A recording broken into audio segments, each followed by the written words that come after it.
having a strong, solid, repeatable selling process is critical if you're going to be a professional negotiator, if you're going to be a professional closer, if you're going to have frictionless negotiations. There's too many dealerships I see out there that have either outdated, old school sales processes that don't understand the customer, or they have these ultra progressive sales processes that aren't really sales processes. It's customers are buying the cars, we're not actually selling them.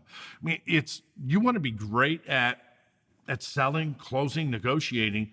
Really, it comes down to having that great repeatable process. I mean, any successful person in any industry has great repeatable process. I've created a sales process that does a few things. Number one, it keeps the customer at the center of the entire sales process. Okay, the customer is the most important part of our selling process. The other thing, though, is it speeds the velocity of the car deal up without sacrificing the integrity of selling, right? Because we all know customers, you can look at any survey, and one of the most common things you're going to see that people hate about buying cars is how long it takes. People hate that it has to take 2, 3, 4, 5 hours to buy a freaking car, for crying out loud.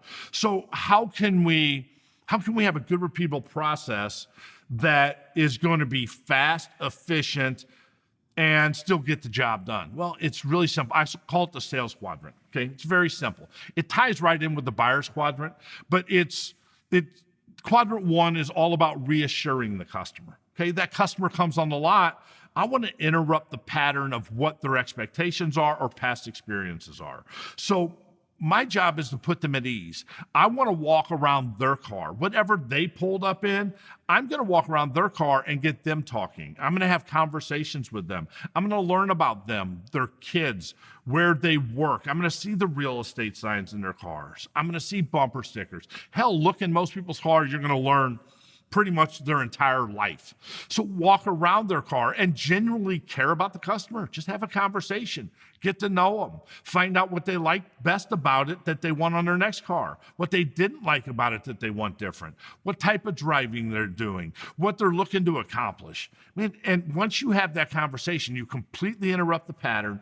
You're able to speed the velocity of the deal up, because at the same time, I'm going to be scanning the VIN into the CRM. I'm going to be scanning their driver's license. All the information is going to be pushed in there.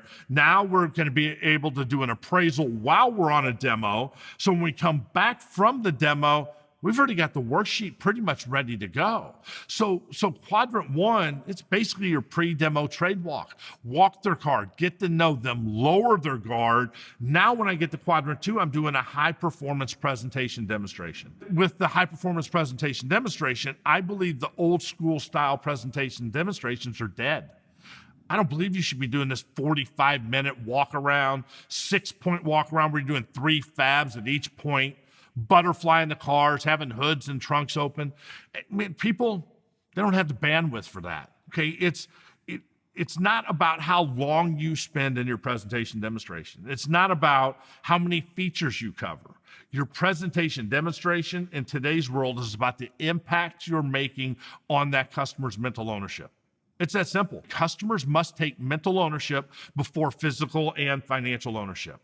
Your presentation, if I find out they're in real estate, their kids are involved in sports, and they're in construction, man, I'm talking about what they like. Remember earlier you were telling me you needed a lot of room in the back to carry all your signs and kid stuff? Well, yeah. Well, pop that hatch. Let me show you how much room's back there. When that hatch comes up, now what's that customer see? They see all the stuff. They see their life in that truck. They see how they're going to use it, how it's going to benefit them. That's what create mental ownership is. It's not saying, well, there's 48 cubic feet of space in the back. They don't know what the hell that means. They're not hauling water. So in quadrant 1, the pre-demo trade walk, I'm learning about the customer. I'm painting a picture of their life. Quadrant 2, I'm painting my vehicle into that picture I painted in quadrant 1. So never mistake volume of features for impact on mental ownership. I mean, if you do, I believe you should do a 3-point walk around on the outside, doing 1, maybe 2 fabs at each point, at the most. If I can get that customer to take mental ownership, It doesn't matter if I did 3 fabs. So ideally, if I have 2 drivers, your presentation and demonstration be 20 minutes, maybe 30 minutes. Okay, 30 minutes max with 2 drivers. 1 driver, max should be 20 minutes.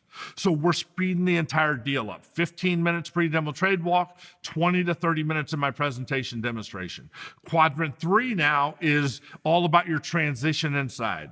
Okay, quadrant 3 is where you close and overcome the objection to get a commitment to own now. That's all it is. Quadrant 3 is all about using a sold row close, overcoming the objection. Hey, Joel, want a cup of coffee or a bottle of water while we go inside and wrap it up? Sit them down, get your paperwork started. Get all the information into the CRM. Get the payoff if you need it. The goal there should be maximum 15 minutes after that demo. You should be ready to present the first pencil, which is quadrant 4. Quadrant 4 is your negotiation.